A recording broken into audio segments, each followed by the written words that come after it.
And the winner is... And the winner is...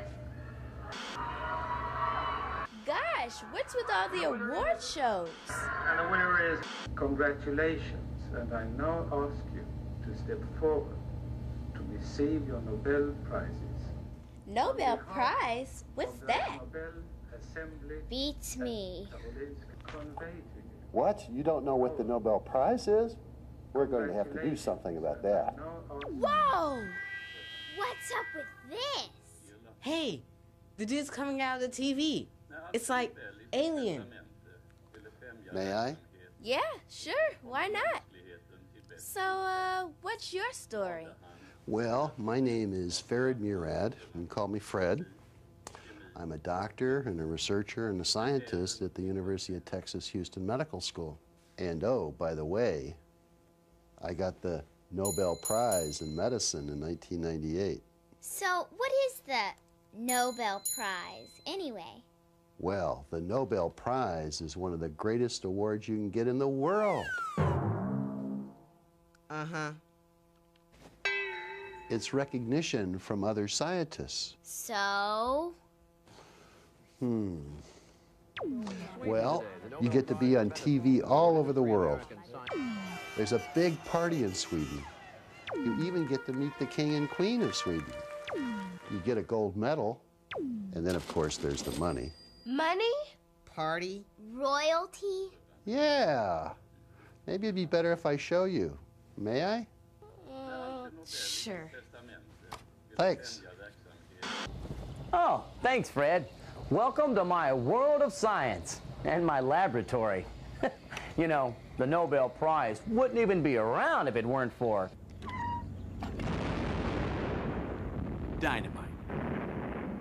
Anyway, Alfred Nobel, the Swedish inventor and businessman who created the Nobel Prizes, was the guy that created dynamite. Nitroglycerin is the explosive chemical in dynamite.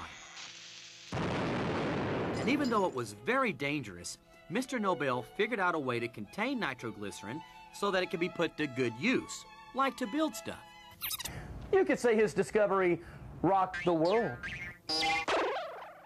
But nitroglycerin has other uses. When Nobel started having heart problems, his doctor actually prescribed nitroglycerin for his heart. But Nobel said, "No way!" So he blew it. He figured anything that could blow stuff up can't be good for your heart. Nobody knew why it worked, but it did. 100 years later, Dr. Murad stopped to ask why nitroglycerin helps chest pain. And he shared the 1998 Nobel Prize in Medicine with Dr. Robert Furchtgott and Dr. Louis Ignarro for figuring it out. So you're the dude that figured out why nitroglycerin helped people's hearts? Well, yeah. So? So what? So why does it work? We were trying to answer the question as to how nitroglycerin works to help with chest pain. I did experiments, observed the results, and collected data. Then I found out if what I thought was right or wrong. Anyway, what I did find was that nitroglycerin releases nitric oxide, and that nitric oxide does a lot of important stuff in the body. So what is nitric oxide, and what exactly did you figure out about it that got you this Nobel Prize? Let me show you. It protects the heart, it stimulates the brain, it kills bacteria, and it's a real gas.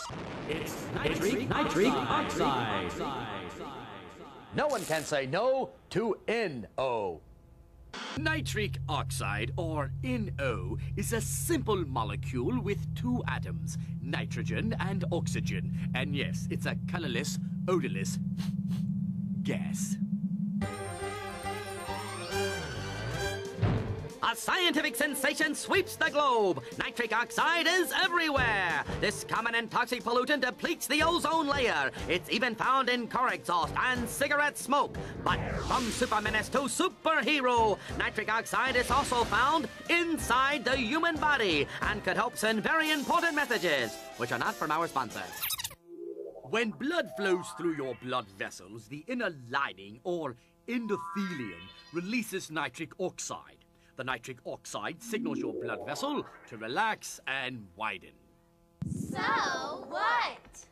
This in turn lowers blood pressure, the force which the blood exerts on the vessel walls. If your blood vessels make enough nitric oxide to signal your blood vessels to relax, then your blood flows on through no problem. But if blood doesn't flow through, blood clots form. Then... And that's not all. Whew. So, relaxed blood vessels allow more blood to flow, and nitric oxide can have an impact on all different parts of the body. For example, nitric oxide is already saving the lives of babies who were born too early. By breathing in very small doses of this gas, it helps their lungs and improves their breathing. And that's good. In nerve cells, nitric oxide can stimulate the brain, affecting things like behavior. Oh, behave, baby. As part of the body's self-defense mechanism, nitric oxide defends against tumor cells and bacteria too. It's amazing stuff.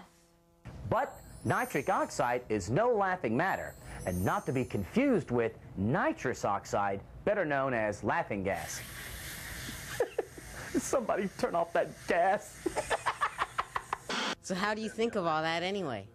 Well, over time, I became very interested in how cells talk to each other. But most other scientists didn't think that was very important.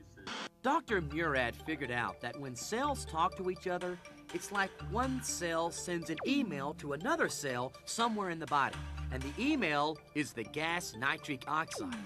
The email can break into another cell and take over how the other cell works. It may contain a message, like instructions for a blood vessel to relax.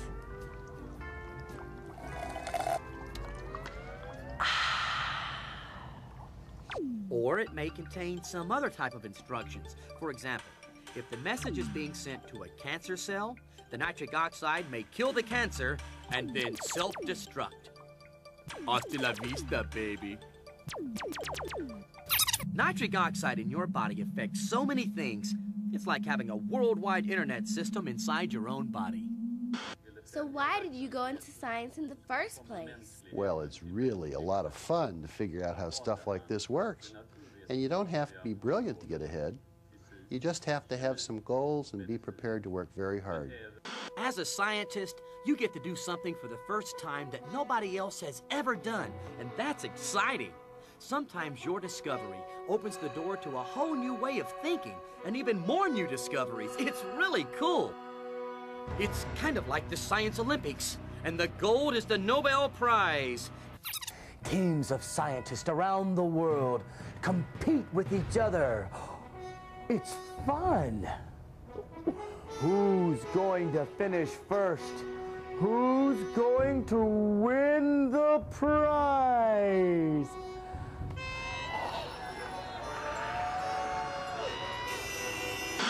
One of you could be a Nobel Prize winner someday. Who knows? Hey, I had some more questions. Yeah, me too. Well, I guess we'll have to find out more on our own. Maybe we could check the internet. Yeah, and look up science and the Nobel Prize.